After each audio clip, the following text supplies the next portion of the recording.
Hello everybody. Alright, let's talk about Telltale games. Now normally Telltale games they're great at telling the story and telling the tale. They take movie licenses, television licenses, and give it a subplot. Something that can happen in their universe but is not quintessential to the actual show. Example being The Walking Dead. Now, when looking at The Walking Dead, you see a lot of heartbreaking choices that have to be made that have a profound effect on you. But let's talk about one where it didn't. This is one you're looking at right now. Batman, the Telltale games for Batman. Now, caution, there are spoilers ahead, but I'm going to tell you right now, right off the bat, this is a Telltale games you can miss. You can go ahead and skip this one. It takes place in an alternative universe, and normally with Telltale games, your choices mean something. Here, they don't. We all know what Harvey Dent's going to turn into. We all know he's going to turn into Two-Face. We all know Oswald Cobblepot is going to go with the Penguin persona. We all know everything that's going to happen in this. So it makes the choices feel less consequential. And I see that they've tried to, up a little bit more on the gameplay, but it doesn't make sense for Batman to sit in a room for 15 to 20 minutes with something that you can figure out in about 5 seconds yourself. Isn't he supposed to be the world's greatest detective? And the continuity that flows between episodes in this is really kind of it's just not there. It's kind of hard for me to sit here and try to think of any positives for this game. Because even for $20, this is still something that you could pass up. None of this stuff actually wraps up completely wholly. Evidently in this universe, Thomas Wayne, whom we all know in the Batman series, was a philanthropist and dedicated surgeon. This one makes him to be a former crime boss who conveniently stashed his enemies in Arkham Asylum unfairly, which causes Penguin to start a quote-unquote people's revolution against the Wayne family. When this revolution is quickly stopped, even after Oswald Cobblepot gets control of the Wayne company, and that leads me to another little plot point that may be confused. Later in the game, or late in the game, you see that he has access to Batman's drones. Again, this is a little confusing because if he found Batman's secret room in Wayne Tech Enterprises, wouldn't he have put two and two together? There's all these bat-shaped drones looking around. Batman is a thorn in my side and is always trying to help Bruce Wayne. It shouldn't take two and two, put two and two together.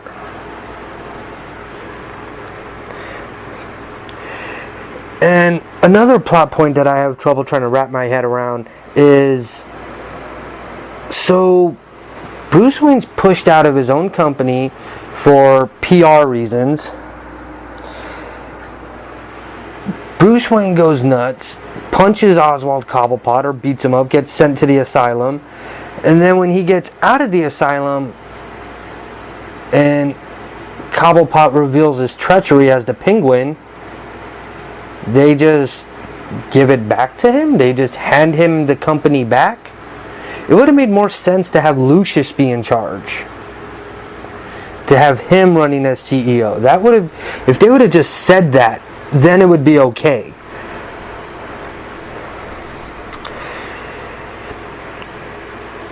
And throughout all 5 of these episodes, one major question that does come to mind is it true what Thomas Wayne did? You find out that yes, it is true to what he did. But why would Bruce Wayne be the one to suffer for it? Why do the people want Bruce Wayne to suffer for what his dad did? So that really that's yet another thing that doesn't really make sense.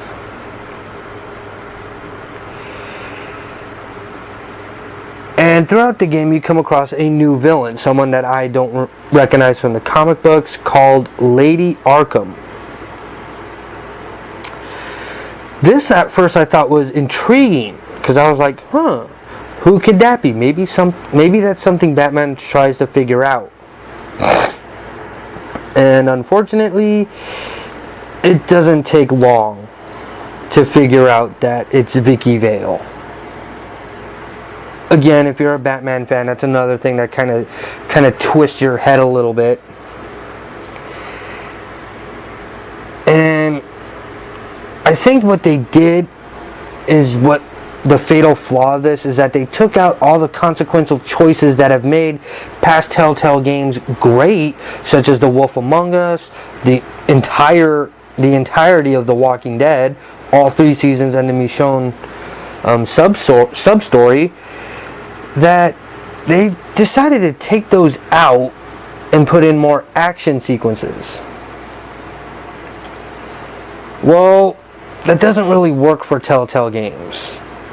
You need, if you're, as a company, Telltale Games needs to remain true to their original format and tell the tale. Now, a lot of people may be complaining about, I like the added gameplay. I like the added QuickTime events. Well, then you're not going to get the story that you want, and the company is called Telltale Games.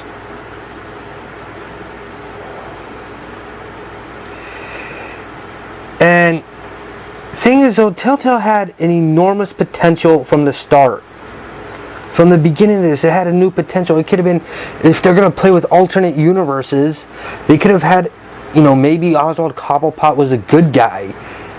Maybe he was going to help Batman after figuring out that Bruce Wayne was Batman and says, hey, let me help you. But they decided not to. They decided to just have that one little thing changed for this alternative universe that sets along this quote-unquote chain of events that turns Vicky Vale into a Lady Arkham. And it rushes as fast as possible to get with the familiar Batman iconography. To the point where it's like, okay, that is the Penguin.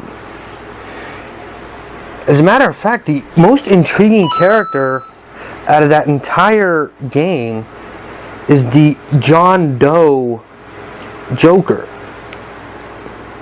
He seems to know a lot more things than he originally is telling him.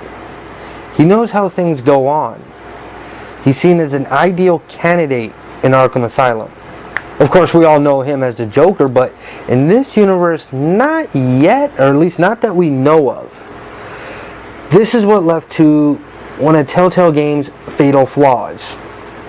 Sequel Bay. Where it all builds up around to a sequel. Now, when it comes to sequels and Telltale Games in general, it's hit or miss.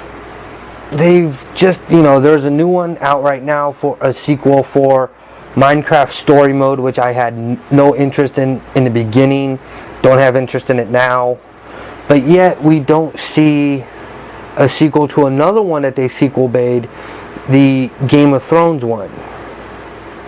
That is another one you can pass up, because with the Game of Thrones review, I'm not even going to put any more gameplay footage of it. I'm just going to tell you flat out, none of your actions mean anything in that one. It's just bad news bears all around. But yet there's The Wolf Among Us. Now that one didn't sequel bait as much as the other games did, but it still deserves a second part. If you're familiar with The Wolf Among Us as a comic book series, there is so much more that they can go into. And I'm looking forward to that in the future. Supposedly it's going to happen, but you never know. Right now they're just too busy on working on the sequel to Minecraft Story Mode, which that didn't even need to exist. There was no need for that to exist. Just like I feel like that there was no need for this particular Batman to exist. Just like I also feel the need that there's no need for the Guardians of the Galaxy Telltale games. There's no need for those to exist. Now, that may be difficult for some people to accept because they might say, well, they need more franchises so that they can get more particular sub-stories. Less is more in this situation, where less amount of franchises and fine-tune the ones that you already have. Tell the tale. Finish the tale. That's when it's going to get good. So, all in all, this Batman game can definitely be passed by. If you want a game where you can play as Batman, I would recommend Batman Arkham Knight or some other in the Arkham series. That was a real quick review. Thank you very much. Bye-bye. Oh, one more thing. The grand score. The grand score on Batman Telltale games is I'm going to be generous and give it a 4 out of 10. 4 out of 10 mainly because it does tell a tale, it just doesn't tell it well. And while it's interesting, while it had an interesting premise, it just kind of fell apart. They didn't put much focus on it, especially towards the end. And the very last part just seems so tacked on, it's unbelievably bad. For those of you that want to see the actual ending of it, well, Joker's sitting in a bar, and he says to Bruce Wayne, "You clean up good," holds up a martini glass and takes a drink. That's it. So 4 out of 10. Go ahead and pass on this one. If you really want a good Telltale games, you need to visit either A Wolf Among Us or all of the Walking Dead ones. There's really no miss on those categories. I'll talk to you later. Bye bye.